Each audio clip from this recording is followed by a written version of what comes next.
Hello, I'm here to do a ukulele comparison with my grandmother's 75-year-old vintage C.F. Martin as it sounds against my new Cordoba. I've had it for about a week, and I realized there aren't too many reviews on the tenor, so without further ado, I had touched on it a little bit in one of my reviews, but I have some more information that's going to be helpful now that I've had it for a week. It's a Cordoba, and once again, you'll see on the inside it says 15TB-E, and this is a tenor. I like this model because of the price range for a beginner that's almost getting into more intermediate work and learning more about the ukulele. So it's kind of, for me, was a step up. This is made out of abalone. Now, I thought the rosette was mother of pearl, but actually that's abalone or abalone. I'm not sure how it's very, very, very pretty. I'm catching a little bit of a cold, so I got something around my neck, so bear with me here. But the more I looked into this, it's about 2 foot in length. These are silver, and I want you to see this up close. They're like these little gears, and when you turn them, then it tightens against there, but you have to, there's like a Phillips thing, like screwdriver, you have to go in and tighten these down a little bit. But these are pearl, they're white pearl, and this fretboard is mahogany. At first I thought it was rosewood, but I looked at some of the specifications and it's actually mahogany. Now, where I made a mistake was the kind of wood this is. This is called Bocote, B-O-C-O-T-E. It's an exotic. My understanding is this exotic is from Central America, Mexico. And there's the back. Now, as you can see, that's very, very stylish looking. Okay. It's a matte finish. So, I mean, it's this front and back and sides are all one piece, but put together, and then it's bound with this ivory looking binding here. So aesthetically pleasing, I would say, for sure. It's got its markers here, and also on the side you can see them right here. Okay. Now, I've had this about a week, and when I went to Guitar Center, I went in with a certain amount of level of learning that I've been able to do thus far, and I had to go in with that knowledge as well as what money I had. I really liked one of the models up from this one that was about $270 or something, but it was more aesthetically pleasing. But for the price and playability, and you'll hear this in just a second, it's very throaty sounding, deep, rich. The touching the strings are like your fingers can sink into them, and you won't get that on a lot of reviews because you don't hear that part. The other thing I liked about this is that it's got the amp port, there it is, to put in an amp, which I thought was really nice. Now, it's not bogged down as some with the controls on the outside or the control panel, right? So it still maintains a light weight, but right inside, as I've shown you in the other one, you can see the name Cordoba right here. This volume control or dial, you can go up and down when you plug it in. So there's no other real options there, but that's okay. Now, what I was going to do here is show you my grandmother's is, like I said, it's probably before 1940. It's a C.F. Martin. Let's take these off here and I'll show you. And I've been learning off of this one. I've got it out of my closet. There you go. These are all brass. I noticed that when I play this, the strings and the sound is very chime-like and crystal sounding.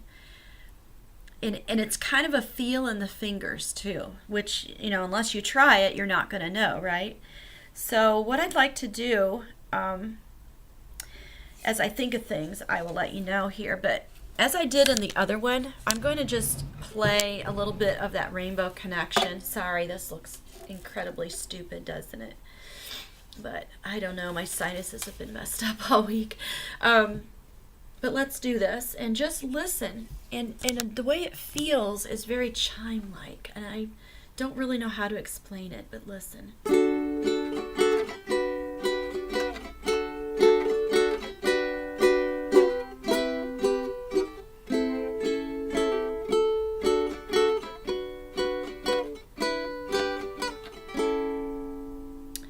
Okay. Now there is a string or two on here that's vibrating. After all, this is a 75-year-old instrument. What I did notice is with the Cordoba, I'm tuning it a lot more than I have to tune this one. Just keep that in mind as you're going through looking at this. So here's the C.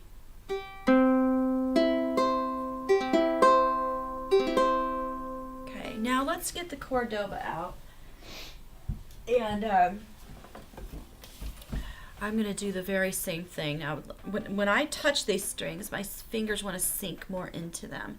It doesn't seem chime-like or crystally. I can't really explain it, but you'll actually feel a resonance with this as well. It's a good feeling, though. It's a very likable feeling, and for a beginner, and even those that are even more into further along or advanced, I think would really like this. Listen here. You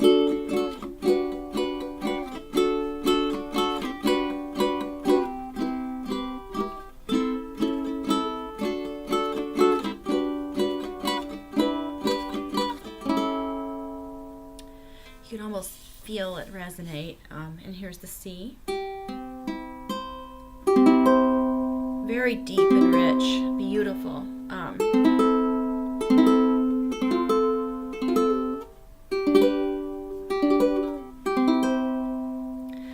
It's a nice instrument for the price, which I paid about $150. And let's just do Grandma's here, the vintage C chord. See, hear the difference? A minor, F,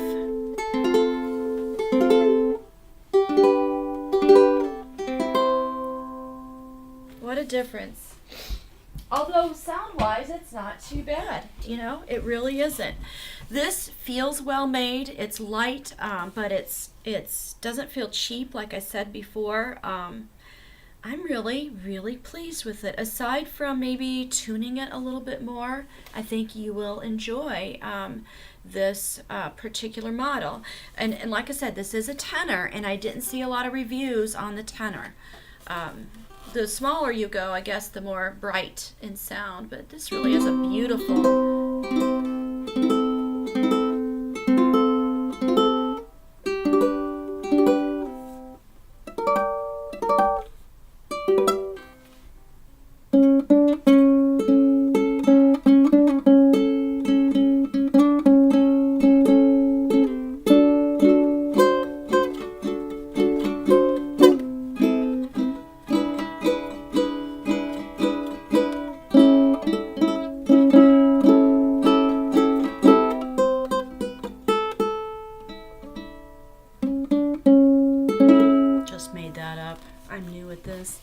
Anyway, I hope you found this to be helpful. It's a nice brand. It's a great instrument to start with. Actually, probably either to start with or graduate to, like your second up from a very beginner. You know, first of all, get one you can either borrow, or like this one, you know, the vintage, or something under $100. And as I said in the other video, 200 or less. Market or I mean retail value is 210 or something like that, but don't pay 210. I mean, you can get it cheaper than that. So, but it's a good instrument and it's a good company, as I said before. So there's 10 minutes of your life right there. Like I said, at Guitar Center, one more thing, I tried Fender. I tried the Kalea. I don't even know how to say it. I tried Mitchell's, some Cordoba, this one of course, some, like I said, the cheaper ones I didn't bother at all, and then the Luna. There was one of the models, and it really, it was a step up, I think, from this look, I guess, but the Luna had a very beautiful, rich sound to it, which is what I try to find in a ukulele. That's just my preference, though. So, anyway, enjoy. I hope you found this helpful. Thanks.